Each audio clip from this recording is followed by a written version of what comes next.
दोस्तों आजकल कोई भी प्रधानमंत्री से नाराज हो जाए उनको फर्क नहीं पड़ता। अमित शाह से नाराज हो जाए कोई फर्क नहीं पड़ता, लेकिन एक शख्स ऐसा है जिसकी नाराजगी भारी पड़ सकती है और वो नाम चंद्रबाबू नायडू का है दोस्तों। और चंद्रबाबू नायडू भयंकर नाराज हो गए हैं, थोड़े मोड़े नाराज नहीं है दोस्तों। और नाराज क्यों हुए हैं ये भी मैं आपको बताऊंगा। दरअसल चंद्रबाबू नायडू के दुश्मन को, उनके दुश्मन को भारतीय जनता पार्टी गले लगा रही है। खबर ये आ रही है, तमाम जगह ये खबर छपी भी है, इस खबर की बड़ी चर्चा है दक्षिण भारत में भी कि 13 अगस्त को राजनाथ सिंह, क्योंकि उपराष्ट्रपति के चुनाव की पूरी जिम्मेदारी उनके कंधों पर है, उन्होंने खड़गे से भी बात की थी, तो 13 अगस्त को उन्होंने जगन मोहन रेड्डी से बात की। जगन मोहन रेड्डी इंपॉर्टेंट है, जाहिर सी बात है, वोट चाहिए, बात करनी भी चाहिए। 11 वोट उनके पास हैं, 11 सांसद उनके पास हैं, तो राजनाथ सिंह ने उनसे बात की और उनसे सपोर्ट मांगा। और आपने ये देखा कि फौरन जगन मोहन रेड्डी ने ऐलान कर दिया कि हम एनडीए के कैंडिडेट का सपोर्ट करेंगे। लेकिन ये बात चंद्रबाबू नायडू को नागवार गुजर गई। एक खबर मैं आपको दिखा रहा हूं, आप देखिए कि किस तरह से जगन मोहन रेड्डी और चंद्रबाबू नायडू की पार्टियां आपस में भिड़ रही हैं। एक देवस्थानम की जमीन को लेकर, एक होटल की जमीन को लेकर क्या झगड़ा मचा पड़ा है, एक दूसरे पर वार पलटवार चल रहे हैं। और जिनकी वजह से प्रधानमंत्री अपनी कुर्सी पर बैठे हैं, जो बैसाखी हैं चंद्रबाबू नायडू, उनको नाराज किया जा रहा है, उनके दुश्मन को गले लगाया जा रहा है। राजनाथ सिंह उनसे सपोर्ट मांग रहे हैं और वो सपोर्ट दे रहे हैं।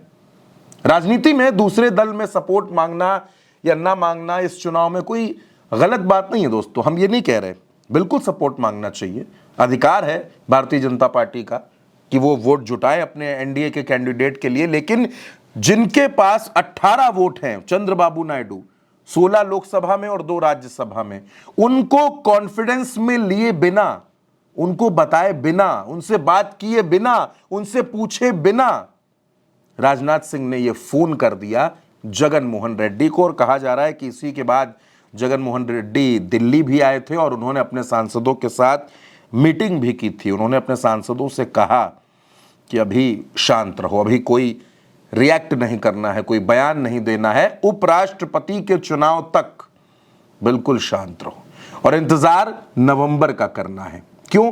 क्योंकि नवंबर में विधानसभा का चुनाव, बिहार का नतीजा आ जाएगा और यह पता चल जाएगा कि बिहार में क्या होने वाला है। अब दोस्तों जगन मोहन रेड्डी कौन है? जगन मोहन रेड्डी वही हैं जिन्होंने न जाने कितने मुकदमे लगाकर चंद्रबाबू नायडू को जेल कटवा दी थी, सलाखों में डाल दिया था। वो है जगन मोहन रेड्डी जिन्होंने टीडीपी का लगभग सुपड़ा साफ कर दिया था आंध्रा की राजनीति में। वो है जगन मोहन रेड्डी।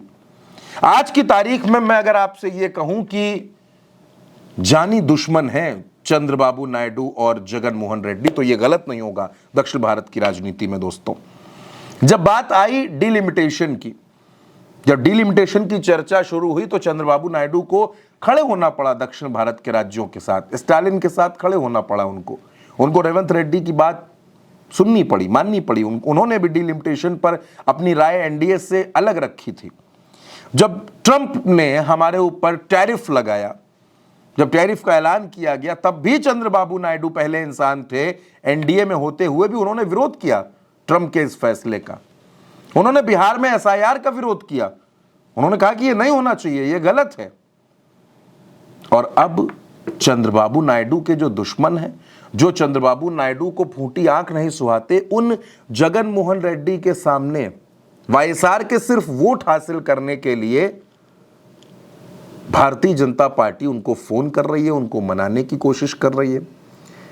अगर बीजेपी, राजनाथ सिंह, नरेंद्र मोदी ये जगन मोहन रेड्डी से बात करने से पहले नायडू से बात कर लेते, एक बार पूछ लेते कि भाई हमें वोटों की जरूरत है, जगन मोहन रेड्डी एक इंपॉर्टेंट फैक्टर है, और अगर हम उनसे बात करके उनको अपने साथ ले लें, इस इलेक्शन में उनका सपोर्ट ले लें, तो अच्छा हो जाएगा चुनाव के लिए। अगर ये बात एक बार चंद्रबाबू नायडू से कर ली जाती तो शायद उनको इतना खराब ना लगता जितना खराब उनको आज लग रहा है। लेकिन मैं जब चंद्रबाबू नायडू को देख रहा हूं, वो किसी तरह का कोई स्टेटमेंट नहीं दे रहे हैं, पूरी तरीके से चुप हैं, खामोश हैं, कुछ बोल नहीं रहे हैं।